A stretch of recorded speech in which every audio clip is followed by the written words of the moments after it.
नमस्ते एभ्रिवान, सबैजनालाई अधिकारी ज्वेलर्सदेखि मेरो 2 हात जोडी नमस्कार।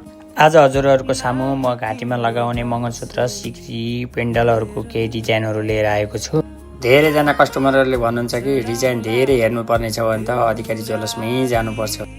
त्यसैले हजुरहरूलाई पनि यस्तो डेली युजको लागि मङ्गलसूत्र, सिक्री, पेन्डलहरू चाहिएको छ। पसलदेखि अलि टाढा हुनुहुन्छ, आउनु भ्याउनु भएको छैन भनेदेखि यही भिडियो मार्फत तपाईँहरूलाई म डिजाइनहरू देखाउन गइरहेको छु।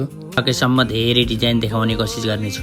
आज हजुरहरूको सामु म केही डिजाइनहरू प्रस्तुत गरिरहेको छु। हजुरहरूलाई कुनै मनपर्छ भने स्क्रिनसट गरेर पठाउनुहोला। त्यसलाई हामी त्यसको मात्रै सिङ्गल भिडियो बनाएर हजुरलाई पठाउनेछौँ। यस्तो सिक्रीहरू नानी बाबुहरूको लागि होइन, मोटो मसिनो जस्तो डिजाइनमा पनि हुन्छ। एकदमै मसिनो डिजाइनमा धेरै नै चल्छ। यो सानो लकेट राखेर, पत्थरवाला गोलो लकेट राखेर यस्तो खालको डिजाइनहरू धेरै मन पराउनु भएको छ। कुनै नाम लेखेर पनि बनाउन सकिन्छ। यस्तो तानावालामा पनि धेरै नै डिजाइन छ। यो धेरै नै दिदीबहिनीहरूले मन पराइरहनु भएको डिजाइन मध्ये पर्छ। यसलाई बल चेन भनिन्छ। यस्तै ट्रेन्डिङमा चलेको न्यू डिजाइनको लागि अधिकारी ज्वेलर्सलाई फलो गर्नुहोला अनि पसल पनि भिजिट गर्नुहोला। हस्त नमस्ते।